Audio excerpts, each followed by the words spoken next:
how to fix BD color display not working. So a few things you can put in mind if your little BD isn't working anymore.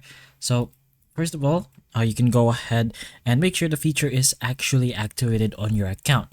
If you have the app, you can go ahead and log into the BD app itself. You can go ahead and download the app if you don't, and then just log into account. And once you do that, you can use the MyBD app to check that color display is enabled. It's usually free, but it must be turned on.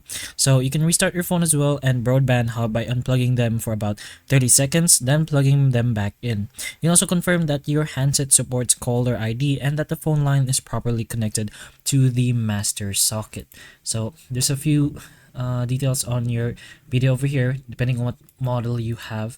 But again, the most important parts are these over here, so make sure it's all powered and it's all properly connected, since sometimes the wires itself can be somewhat not too snug and can be loosened pretty easily. So make sure they're all plugged in properly and you have no broken wires. There's gonna be indicator lights that will help you with this as well.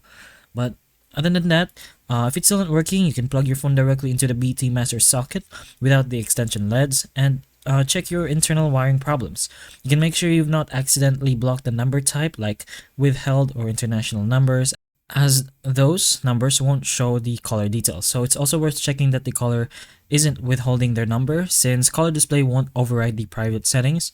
And if none of those steps can fix the issue, you can always go ahead and try to contact BD support to refresh the service on your line, or to pretty much just ask what to do, since your specific problem can be different from what it's used to. So you can go ahead and give them the details of what's happening to your BD. You can go ahead and also tell them the steps that you have already done, so they don't just repeat the same thing to you. But those are a few things you can put in mind if your BD color display isn't working. So hopefully the information of this video can help you, and if it can, please like and subscribe for more videos like this, and that's all.